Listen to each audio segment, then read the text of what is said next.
Hello, you're listening to The Science of Successful Job Hunting with me, Mildred Talabi, author, speaker and blogger committed to inspiring and changing lives in business and careers. This podcast series is all about sharing tips and techniques with you that will take the guesswork out of your job hunting. Why? Because successful job hunting is not about luck, chance or hope. Successful job hunting is a science. Welcome to today's episode.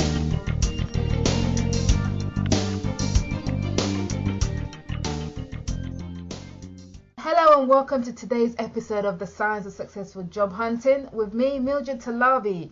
Now my guest today is a lady called Sherry Bevan who talks the talk and walks the walk when it comes to confidence. Sherry and I met a few months ago at the Mums Net Workfest event for mothers going back to work or business. Now I ran a CV masterclass which Sherry attended, and afterwards we got talking about the possibilities of collaborating, and I thought she'd make an excellent guest for the show. As a confidence guide, mentor and coach, Sherry specialises in building women's confidence for returning to work. But I think her work can help all job seekers, not just women. So if you're lacking in confidence in your work life, do not miss a single word of this episode. Sherry, welcome to The Science of Successful Job Hunting. Thank you, Mildred. Thank you so much for inviting me. I'm very excited to be talking to you today about confidence. Good, and I'm excited to have you. Now, am I correct in saying that you work mainly, if not predominantly, with women? Yes, the vast majority of my clients are women, and typically they're women who've taken a career break for some reason, typically after children. But, I have worked with men. It's not that I'm against men or against helping men to get back into work, but predominantly I'm working with mums who've taken a career break. But clearly, building your confidence is something essential no matter what whether you're working or looking for another job or changing career. It's essentially, it doesn't really matter what sex you are or how old you are, confidence is essential. Absolutely. Now that's great, and that's what we're going to uncover in today's show, and I'm so looking forward to it. But before we go there, first of all, Sherry, tell us about your own career journey and how you came to do what you do today. Oh wow, my own career journey has been, well, I guess like a lot of entrepreneurs, my own career journey has kind of wandered and meandered around somewhat. I spent the first 25 years of my life working very much in a very corporate environment, working in professional services. I spent a long time working for Arthur Andersen, which is now defunct, if anybody's heard of the Enron scandal. I had left before that happened, but I worked with the tax the accountants and the lawyers, and then from there I went on to work for a bank for a short period of time, and from there I worked with law firms and worked with a provider of services to law firms. But very much on the technology side, but always helping people build their confidence with technology and how to make the most of the technology for their business. And then I guess the reason I've kind of changed roles really is I set up my own business 3 years ago, and I have to admit that when I first started my business I wasn't absolutely sure where my business was going to take me, but I knew I wanted to run my own business. For me it was important to have flexibility, so I had more time with my children and to have the time on my terms rather than my employer's terms. But I started off offering services to my law firm contacts because I was quite well known in that sector at the time, and I was quite surprised when I offered coaching as one of the services because I'd been doing internal coaching at my law firm, and that was the service that took off the most. And so I thought, maybe there's something in this. And I had always been working with women, so my eldest daughter now is 13, but from the time she was born, I guess I've always been a bit of a feminist, kind of believe in girl power, if that's not going to put off some of your male listeners. And because I'm a natural researcher, so when I became pregnant and when I became a mother and when I was breastfeeding, I really wanted to help women feel confident in the way they developed as mothers. And so I often was helping women in the workplace, even though I was head of IT. but my head of HR would send women down to see me when they came down to say they were pregnant, because she knew that I knew about how to become a mother and how to balance that with work, and how to feel confident about it. And so my business has evolved over the last year or so, so that now I really do focus on only working with, well, I say only, I mean 99% of my clients are women who've taken a career break and looking to get back into paid work. So yeah, so my journey has kind of been a little bit up and down, but throughout, really, I suppose the confidence and working with women have been two key criteria for me. Okay, no, that's really good, really good. And I know this. I've got secret insider information from your website, but I know that you had a bit of a knock in your own confidence. Is that correct in terms of how you had the personal approach to what you do?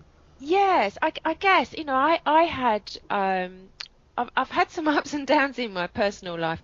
I had after both my children, but particularly my first one, I had really quite bad postnatal depression, and that did affect my confidence. If you've suffered from depression, then it affects your confidence, your ability to make decisions. It affects it affects everything, really. It's one of these taboo subjects that people don't really talk about too much. So yes, that did affect my confidence. When I trained as a breastfeeding counsellor after my first child was born, and I think training as a counsellor very much helped me to get through, not to get through the depression because I'd kind of recovered by then, but to understand where that depression had come from. I'd had quite a troubled teenager life. My parents were going through divorce and a family breakup, and we had some other kind of quite major incidents in my family life, which I talk about in my book, actually. And I used to race on the cycling track, and I had an almost fatal head injury at one point, and again that really knocked my confidence, because when you have a head injury, it's one of those invisible injuries, a bit like depression, that you can't see, and it affected my thinking, my confidence, my ability to make decisions. So yeah, I've always had this inner strength and confidence, which I think goes back to being a teenager and having some troubled times as a teenager, and then having to use my own inner strength to kind of get what I wanted. But yeah, I think if I can do it, anybody can do it. Brilliant. That's so good. I mean, bouncing back from all that you've just shared it takes quite a bit, isn't it? So I think that makes it all the more better that you're the person who's helping people get more confident, so it's fantastic work that you're doing. Thank you. But so as you say, you work primarily with women and mothers, so why is it that mums seem to lack confidence more than the average job seeker, or do they? I think women and men, we think differently, and we respond differently to, I think in my experience, in fact, I was just talking to an HR manager earlier this week. So when we see a job, a woman will tend to only apply for a job if she fits all the criteria, whereas a man will apply for a job if they fit 2 or 3 of those essential criteria. So I think we just view things differently. It's not always necessarily about confidence, although I do believe that there is a large part of that. But it's the way that women tend to get promoted based on performance, whereas men tend to get promoted based on potential. And I think as a society, we expect women to demonstrate first that they're capable, and of course that reflects on how we feel about our capabilities, whereas men tend to get viewed and promoted based on potential rather than their actual performance and ability. And so it's bound to have a knock-on effect. Of course. So overall, what has confidence got to do with job hunting? I mean, is it essential if you're going to succeed in your job search? Oh yeah, absolutely. I think if you're the timid person, you have to have that confidence. You have to have that self-belief that you can get the job that you want.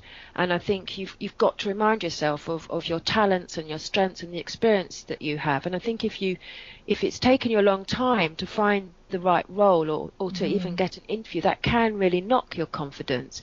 And it could simply be that, and I know you're the CV expert, but I know I've looked at some women's CVs, and their CVs tell me a different story than what they've told me themselves. And so very often it's the way you present yourself can make a big difference. But I think confidence is absolutely essential.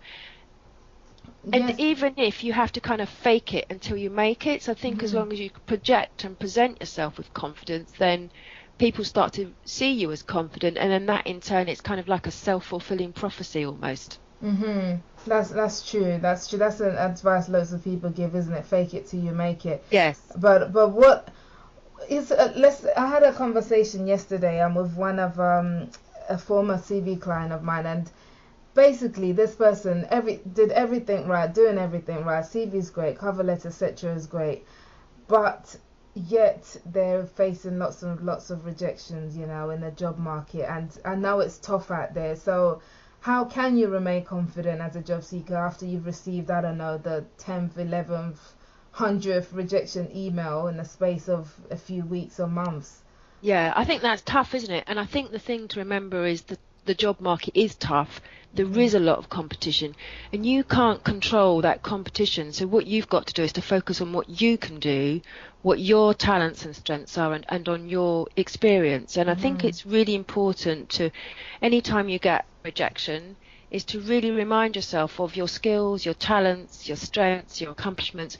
And I always encourage the clients that I work with is to make a list of everything that they've ever done. So, courses they've been on, achievements that they're proud of, and to ask your friends as well, former work colleagues, when you think of me, what adjectives come to mind? What do you remember me for? What's special about me? And that can be difficult sometimes to ask those questions, but I always suggest to my clients, well, tell your colleagues that you're doing a career development program, because that's like a nice positive, assertive thing to be doing, and just ask them for feedback and tell them that you need this feedback to continue with the progress. You don't have to say, oh, I'm desperate for some confidence, please. You just tell them, I'm working my way through a career program and I need to ask 5 colleagues to give me objective feedback. And I think remind yourself what you're good at and stick that list up somewhere and just keep telling yourself, I am good at whatever it is you're good at. So I think that's that, but you can't control the competition. There is huge competition out there in the job market right now, but focus on what you can do and what your talents and strengths are. Yeah. And are most people happy to give this kind of feedback? I mean, if you ask somebody, an ex-colleague, or would they turn around and say, oh, go away or something? No, I think, if you think about it yourself, so if somebody that you used to work with emailed you and said, I'm working through a career program, I'd really love your feedback on what you thought my skills and talents are, I think 99% of us are going to say, of course I'm going to help you. So I think, ask yourself, would you do that for somebody else? And it's a favour that's going to take, maybe 5 minutes. Certainly it's something that I get all of my clients to do, because sometimes what you perceive as being easy and common sense is in fact a valuable skill and talent that you don't recognise. And very often the things that we consider to be common sense, others think that's a really valuable skill because it's common sense for you because it's so easy, because it's inherently instinctive for you. Yes. And getting that feedback from others can give you a different perspective. And I've never ever had anybody have it, none of my clients have ever been told by somebody, oh no, I'm too busy, or and you ask people that you think are good at taking action and who are going to give you objective feedback, but no, I think people are willing to do that because it's it's a 2 or 3 minute thing to give instant feedback.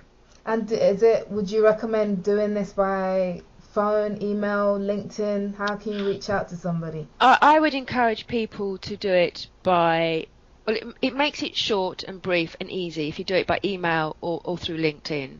I think sometimes if you And I think the thing to do is if make your email to that person crisp.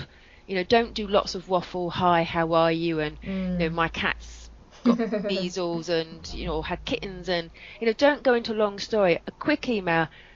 I'm asking a quick favour of you. I'm going through a career development program. Could you just give me 5 words that you would use to describe me, or tell me 3 talents, 3 skills that I have? So if you make your email nice and crisp, it means that the other person is not going to waffle on. Yes. Because at the end of the day, you just want feedback, or maybe suggest perhaps we can meet up when I'm in town next. But make that email nice and crisp and just to the point, and that will encourage the person receiving your email to respond in kind. Yes, no, that's good. Definitely, that's a good strategy. So, what are some of the most common confidence blocks that you've encountered in people either returning to work or changing careers? I think very often when people are going back to work or changing career, often they worry, do I have the right skills? Am I going to look the part? And for mums going back to work, often because they're going to have to be the default parent very often and be the one that does the school runs or the school pickup or the nursery pickup. So I think often people worry how others are going to judge them. And I think flexible working has, offers great things to working parents, but not just to parents. I mean, the laws have changed recently so that anybody now can request flexible working.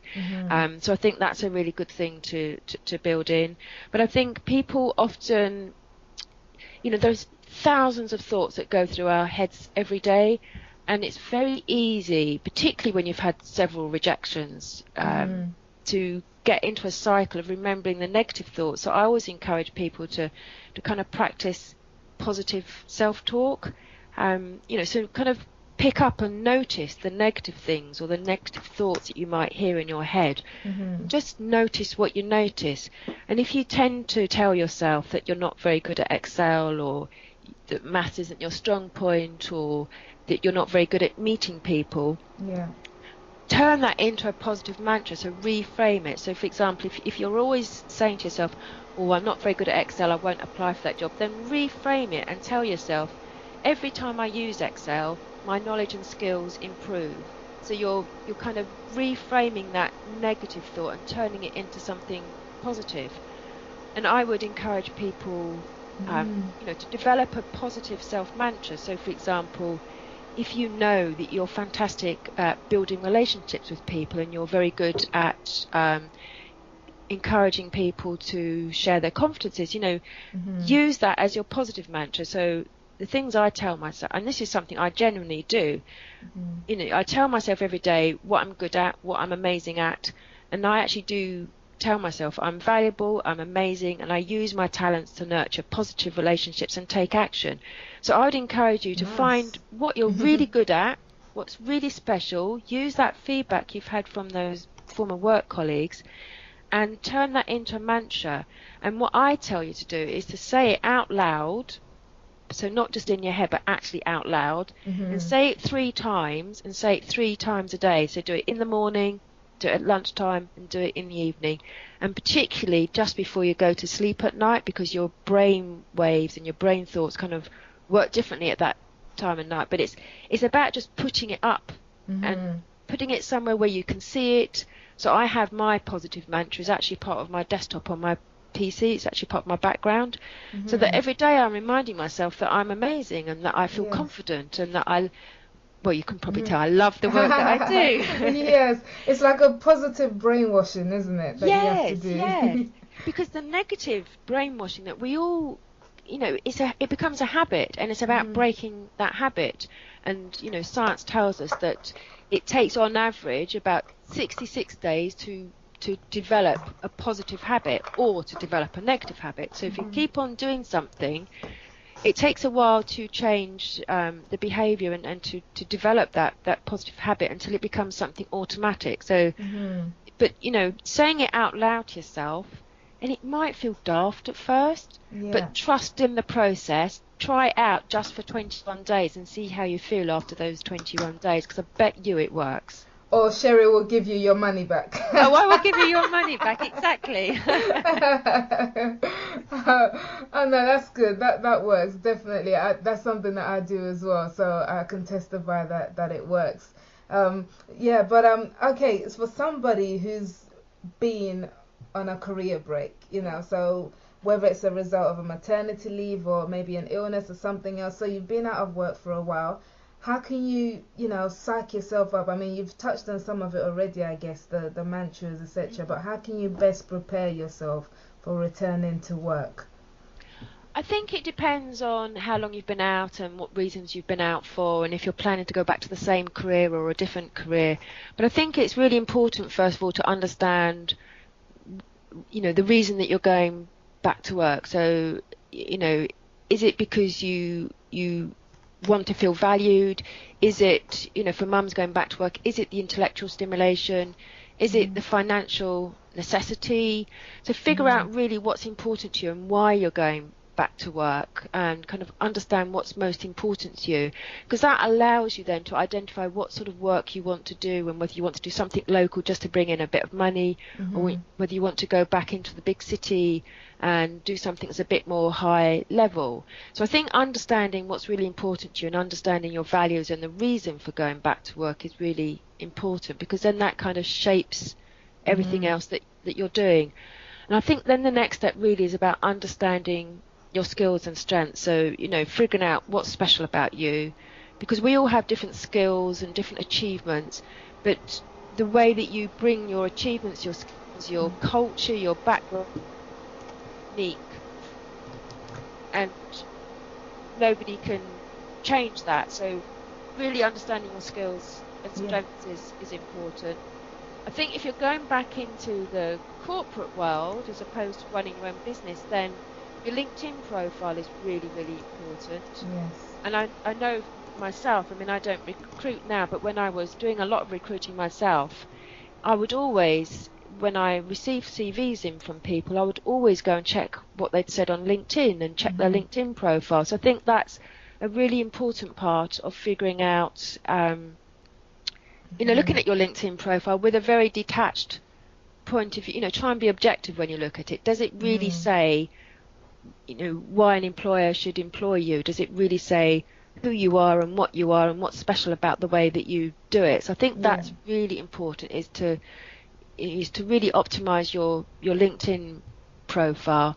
And I think it is okay to say that you've taken a career break for whatever reason, but to also say what it is that you can offer, because employers, they might not necessarily be interested in a story about your career break, but they do need to know, well, what can you offer, what can you bring? And don't forget to bring in, if you've been doing voluntary work while you've been on a career break, bring that into your profile as well, because it shows that you've been doing something valuable and something useful. Yes. And I'm sure you see in your work that LinkedIn is is, I wouldn't say it replaces your CV, but it definitely makes sense to make sure that you focus on both aspects of CV and your LinkedIn profile.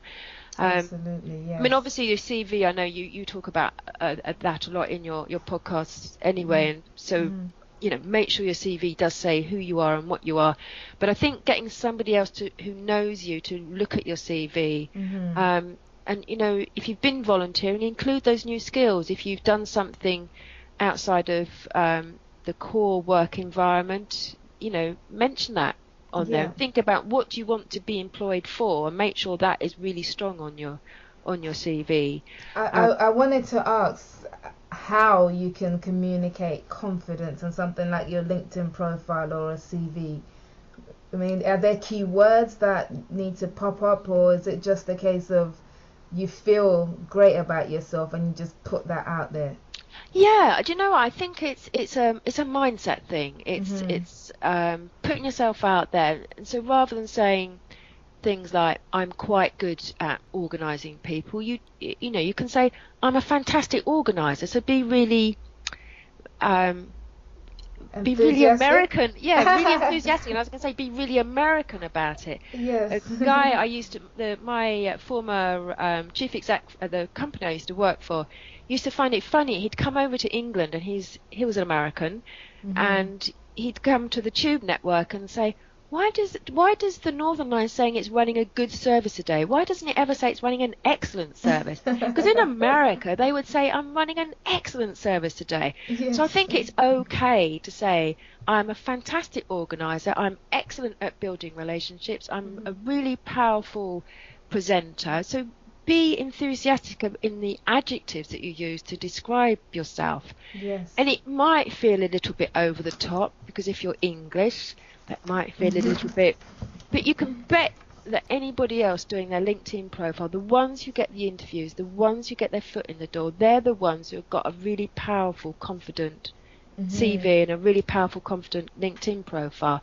So just kind of, I tell my clients who feel a bit uncomfortable about that, go and find your confident hat, put that confident hat on, and physically put a hat on, and write your CV or do your LinkedIn profile, and be bold is what I'd encourage you to do. So I think it's just about the wording. So don't waffle, be nice and crisp in your language, and just state your achievements.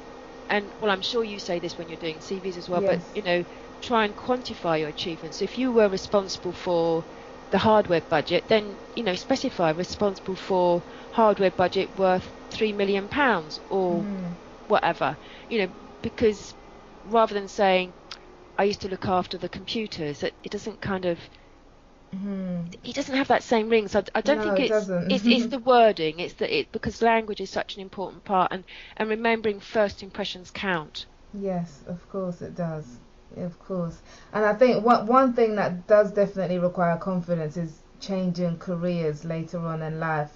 I mean, Yes. do you encounter a lot of this in your work, and if so, what's your advice? How can you go about doing this, after you've done one thing and now you want to do something else? Yeah, it's one of those things actually that typically the women that come back to me and want to get back into the workplace, it's very often because they want to change career. They've realised that what they were doing before isn't that fulfilling.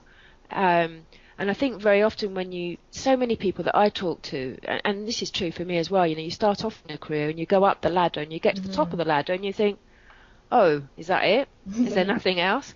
And I think, very often we fall into roles, we fall into jobs. I was working with a client just this morning who trained as a nurse and then gone on to train as a midwife, but it had never really been her passion, but it was somebody else had said to her, well, why don't you try this? Why don't you apply for the training? And she did, and she got into the training, and then she felt like she couldn't really step out because that wouldn't be fair to anybody who didn't get a place.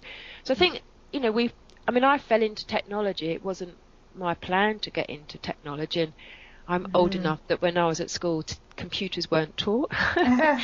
But you look much younger. Oh, thank you. But I fell into technology. But the reason I did so well in technology is because I was good at talking to people and good at helping them to feel confident and comfortable about using the technology. But I know that compared to a lot of people, I'm a technology geek, but actually I'm not really. It's just that I know how to make use of the technologies. I think you've got to find what you're really good at, and it's coming back to those values again. If you're not doing something that's aligned to your values and that fits in with your work-life balance, then you're never going to be feeling really comfortable. And if you're not feeling comfortable, then your confidence gets affected.